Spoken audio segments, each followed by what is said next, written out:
Okay, so this is the second version. It's just a proof of concept kind of thing. I made it out of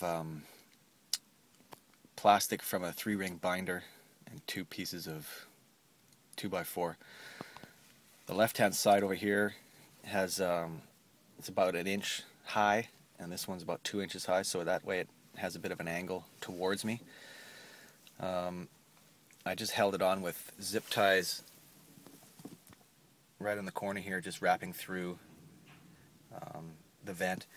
So this is just to see the size and get an idea of what I'm going to do. Eventually I'm going to make it out of aluminum.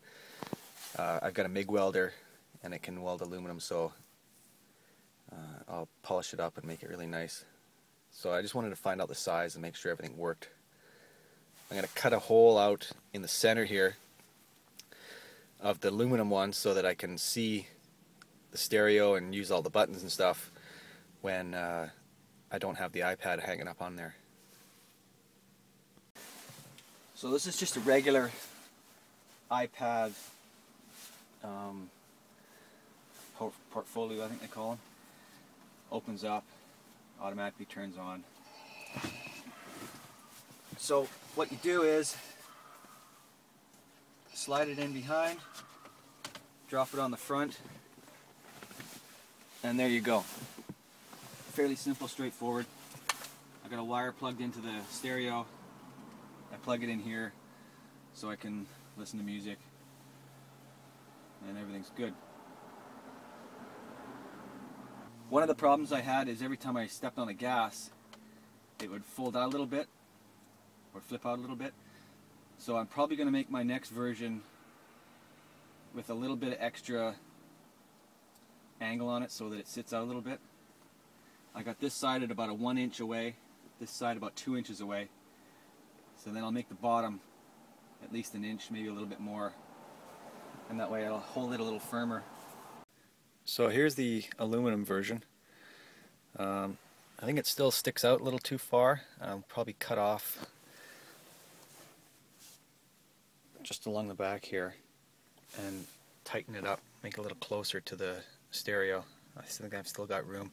I may end up having to get one of those 90-degree audio jacks, because that kind of sticks out a little too far. When you do the wiring, make sure you put a couple of twists right here. That way it'll keep the vent up and down, or vertical, or I mean horizontal. Otherwise, if you just loop it through, then it wants to close the vents. I've just sanded it so it's got kind of a brushed aluminum look, and I'll probably go and sand it more and take it right down to like 1500 grit. So this is the last version.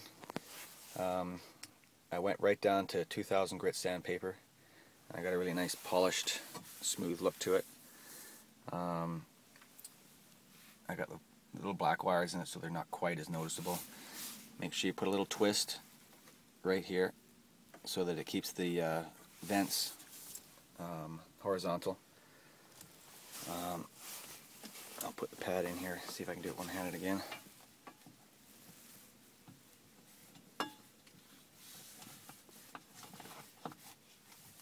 Yeah, there we go. And it fits really nice. I got enough of an angle on it. You can see how there's like a 1/2 inch here and almost 2 inches here, and it so that it's angled out so it doesn't flip on me when I hit the gas anymore. So it works out really nice now.